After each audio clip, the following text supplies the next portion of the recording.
Wall Street panique, et le problème a commencé à 6000 miles d'ici. À l'été 2026, plus de 320 000 investisseurs sud-coréens ont vu leur compte liquider en quelques heures. Pourquoi ? Parce que l'entreprise la plus rentable du monde vient de faire quelque chose qu'elle n'avait pas fait depuis 20 ans. Alphabet, la maison mère de Google, a brûlé 5,9 milliards de dollars en un seul trimestre, uniquement pour l'IA. L'obsession de la Big Tech pour l'IA n'est pas une machine à cash illimitée. C'est un trou noir destructeur de valeur. Quand la bourse de Séoul fermera, New York sera la suivante, et vous en subirez les retombées. Depuis 5 ans, les États-Unis, le Nasdaq 100 et le marché boursier sud-coréen, le Kospi, s'ignoraient presque totalement. La moyenne mobile de corrélation sur 60 jours, c'est-à-dire à quel point ils évoluent ensemble au fil du temps, était de 0,16. C'était pratiquement juste du bruit de fond. À la mi-2026, elle a explosé, grimpant entre 0,46 et 0,50. En d'autres termes, les deux marchés évoluent ensemble. Et tout cela se résume à une seule chose, l'IA. La Corée du Sud fabrique le matériel qui maintient la bulle technologique américaine intacte. Chaque nuit, Wall Street dort, et des entreprises comme Samsung et SK Hynix ouvrent en bourse. Leurs bénéfices, leurs prévisions, Leur panique, tout cela apparaît sur les écrans de trading des investisseurs américains lorsqu'ils terminent leur café. Lorsque les traders américains constatent de fortes baisses de l'offre de matériel en Asie, cela dicte leur propre comportement. Si ces entreprises rencontrent des difficultés, cela déclenche une réaction en chaîne qui impacte des sociétés comme Alphabet, qui essaient, sans succès, de récolter les bénéfices des projets d'infrastructure en intelligence artificielle. La bourse de Corée est un indicateur de la santé de l'ensemble du secteur de l'intelligence artificielle. Et cet indicateur vient tout juste de s'effondrer. Derrière tout cela se cache la perte de 5,9 milliards de dollars en liquidité de Google. Cela met en lumière une illusion circulaire, une boucle fermée où les géants de la tech créent leurs propres demandes. Nvidia fabrique les puces physiques qui alimentent presque tous les grands systèmes d'intelligence artificielle de la planète. En 2025, Nvidia a investi 100 milliards de dollars dans OpenAI. OpenAI a utilisé une grande partie de cet argent pour acheter les puces de Nvidia. L'argent sort et l'argent revient aussitôt. Les revenus de Nvidia semblent solides. OpenAI paraît bien capitalisé. Les valorisations augmentent, Mais ce circuit fermé signifie qu'ils n'ont même pas besoin de clients payants pour que leur bilan paraisse bon. C'est la partie importante pour les investisseurs et les actionnaires. Ils voient des flux de trésorerie entrant et sortant, et ils constatent la confiance dans les systèmes d'IA, ce qui les incite davantage à investir leur propre argent dans des entreprises similaires. Ce même problème n'est pas seulement une question d'investissement, mais aussi de moment où arrivent les retours sur investissement. Contrairement aux investissements traditionnels, où les gens s'attendent à voir des retours en 1 ou 2 ans, de nombreux investisseurs dans l'IA pensent que le véritable retour sur investissement n'arrivera que dans 3 voire 5 ans. Cet engouement mène à une deuxième raison pour laquelle l'investissement dans l'IA est si répandu, la peur de manquer une opportunité, ou FOMO. Les investisseurs veulent prendre une longueur d'avance. S'ils ne le font pas, quelqu'un d'autre récoltera les bénéfices, et cela peut représenter des millions. Nvidia n'est pas la seule à suivre cette stratégie. Microsoft a investi des milliards dans OpenAI, et cet argent est revenu directement chez Microsoft sous forme de contrats d'informatique en nuage. C'est le même mécanisme, simplement sous un autre habillage. Mais la consommation de liquidité de Google montre ce qui se passe réellement lorsqu'une entreprise essaie de rivaliser dans cet environnement sans s'appuyer sur des accords circulaires. Ils essaient d'absorber le coût soit de la construction de l'infrastructure, soit de l'obtention de la capacité de serveurs nécessaire. Alphabet a réussi à dépenser 44,9 milliards de dollars en seulement 3 mois. Tout le principe reposait sur le fait qu'elle misait sur sa propre croissance soutenue pour couvrir cela. Ce fut un trimestre record pour Alphabet. Le chiffre d'affaires a atteint 119,8 milliards de dollars, en hausse de 24%. Le résultat opérationnel a augmenté de 30%. Alors Google a pris ses bénéfices et a choisi de brûler des milliards de trésorerie. L'alternative serait de perdre la course à l'IA face à Microsoft, Meta et Amazon, qui sont tous lancés dans leur propre frénésie de dépenses en IA. Ce n'est pas seulement une entreprise qui fait le pari de l'IA. Tous les grands acteurs de la course à l'IA utilisent une sorte de subterfuge pour dépenser plus, tout en déclarant qu'ils dépensent moins. Si cela porte ses fruits, on salue cela comme une stratégie parfaite, un pari calculé qui a réussi. Mais pendant que tout cet argent disparaissait dans les centres de données, une seconde histoire se déroulait, et cela a rendu la situation bien pire en Corée. Un rapport a révélé qu'une entreprise chinoise locale, basée à Shanghai, construisait ses propres machines de lithographie ultraviolette profonde, l'équipement même utilisé pour fabriquer des semi-conducteurs avancés. Selon le rapport, l'entreprise prévoit de construire 5 de ces machines en 2026, et 20 autres l'année suivante. La plupart des composants sont d'origine nationale, avec seulement quelques pièces provenant encore du Japon. 2 semaines plus tard, l'entreprise a été identifiée comme étant le groupe de technologie électronique Shanghai Aishangna, également connu sous le nom d'Aishangna, et il s'est avéré qu'elle était majoritairement détenue par l'État. La nouvelle a provoqué une onde de choc sur les marchés. La fabrication de ces machines était presque monopolisée par ASML, basée aux Pays-Bas. C'est le fournisseur dominant des machines de lithographie à ultraviolet profond, DUV, et à ultraviolet extrême, EUV. Ce sont des outils qui gravent réellement les circuits sur les puces, à une échelle mesurée en nanomètres. Voici une question. Si deux personnes investissent la même somme, pourquoi l'une réussit-elle souvent mieux? Ce n'est pas une question de chance. Tout commence par deux mythes, auxquels des millions d'investisseurs croient encore. Démystifions-les avec le sponsor d'aujourd'hui, Mintos. Mythe numéro 1. Les actions sont le seul moyen de faire croître régulièrement votre épargne. Eh bien, les actions sont volatiles. Le S&P 500 américain connaît de fortes baisses chaque année.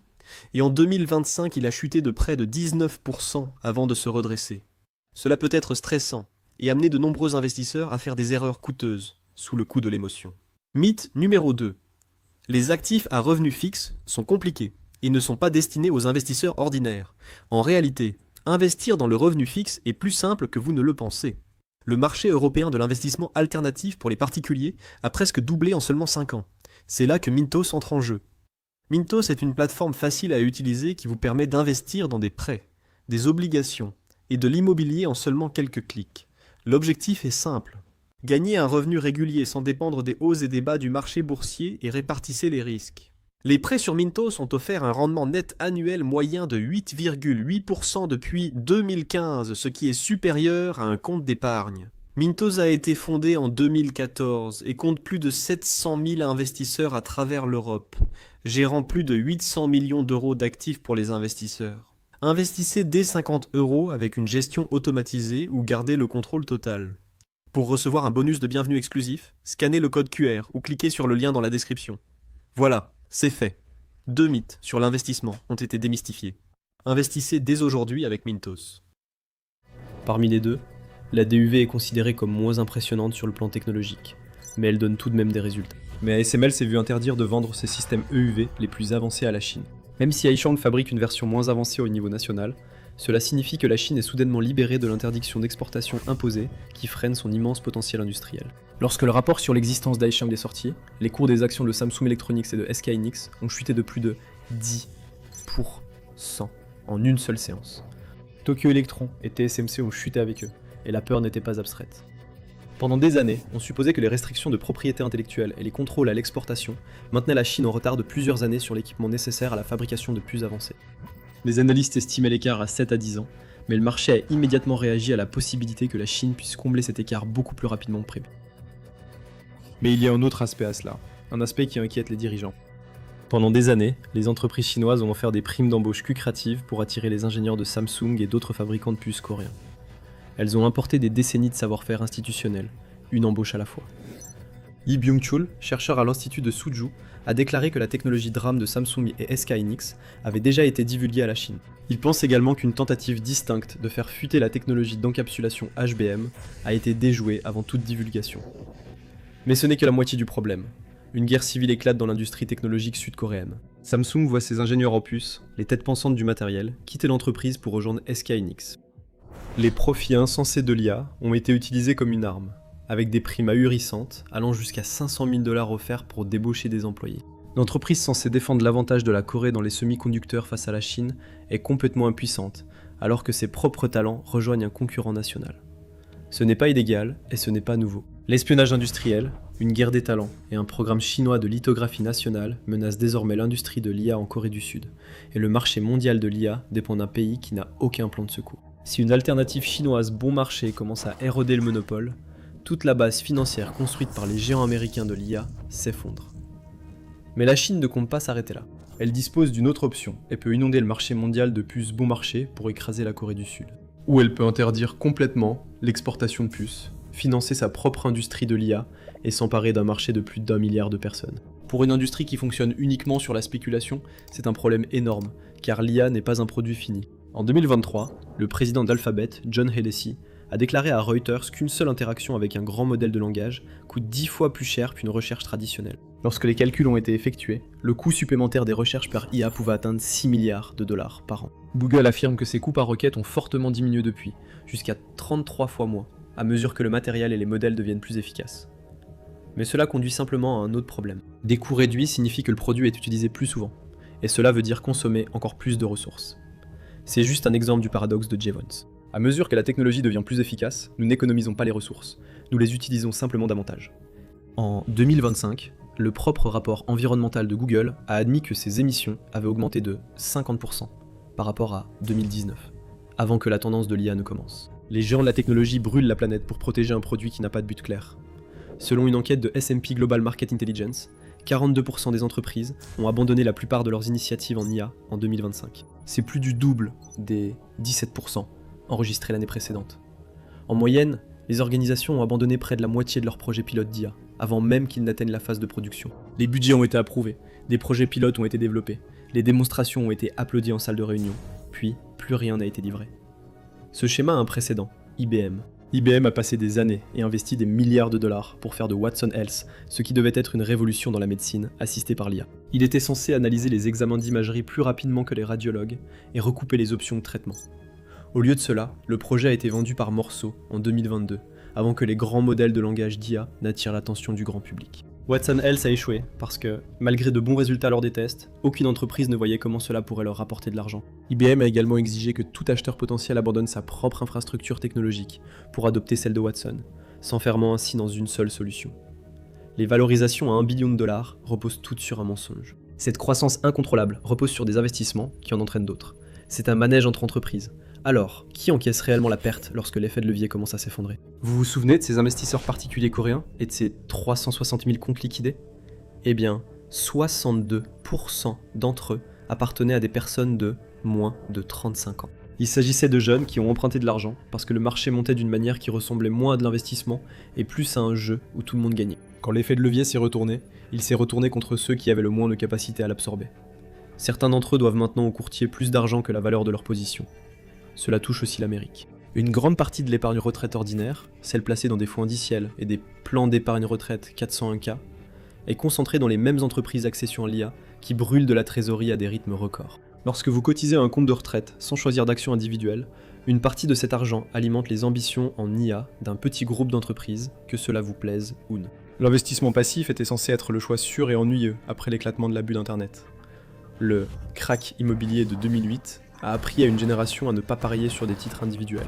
Au lieu de cela, l'indice lui-même est devenu un pari très concentré. Et il y a les fonds de pension. Les caisses de retraite du secteur public, celles des enseignants, des employés municipaux et des retraités syndiqués, ont augmenté leur exposition aux mêmes indices concentrés sur l'IA. Ce sont là quelques-unes des lignes de faille les plus importantes et les moins visibles qui se trouvent au cœur de toute cette opération. Les bénéfices potentiels des investissements dans l'IA, s'ils se concrétisent un jour, sont captés par les entreprises qui font ces paris et les dirigeants qui détiennent les stock options. Si le pari tourne mal, ce sont les personnes qui n'ont jamais eu leur mot à dire dans la décision et qui sont le moins en mesure d'en supporter les conséquences, qui en subissent les pertes. C'est la partie qui est ignorée à chaque fois que l'histoire est racontée en termes de codes boursiers et de points d'indice. Un crack, ce ne sont pas que des chiffres sur un écran, c'est un transfert de risque. Un risque transféré des personnes qui ont choisi de le prendre à celles qui ne l'ont pas fait. Le pire, c'est que c'est pas la première fois. En août 2024, les indices Nikkei et Topix du Japon ont chuté de plus de 12% en une seule séance. La plus forte baisse en une journée depuis 1987. Le déclencheur a été une hausse surprise des taux d'intérêt par la Banque du Japon, qui a fait bondir le yen. Cela a forcé un débouclage brutal de ce qu'on appelle le carry trade, où les investisseurs empruntaient du yen à bas coût pour financer des paris sur des actifs comme les actions technologiques américaines. Lorsque le yen s'est renforcé, ces investisseurs ont dû vendre pour couvrir leurs positions, ce qui a fait grimper le yen encore plus haut, déclenchant ainsi de nouvelles ventes forcées. Le même jour, le Kospi coréen a chuté de plus de 8%, et les échanges ont été brièvement interrompus. Si l'on remonte encore plus loin, il y a 25 ans, lors de la bulle Internet, le parallèle devient encore plus frappant. Au sommet de cette bulle, les 20 plus grandes entreprises du S&P 500 représentaient 38% de la valeur totale de l'indice. Au cours des 5 années précédant le crack, le Nasdaq avait grimpé de 572%, attirant des investisseurs qui n'avaient jamais acheté d'actions auparavant. Lorsque le crack est survenu, le Nasdaq a chuté de 78% en l'espace de 2 ans, effaçant plus de 5 000 milliards de dollars de valeur boursière.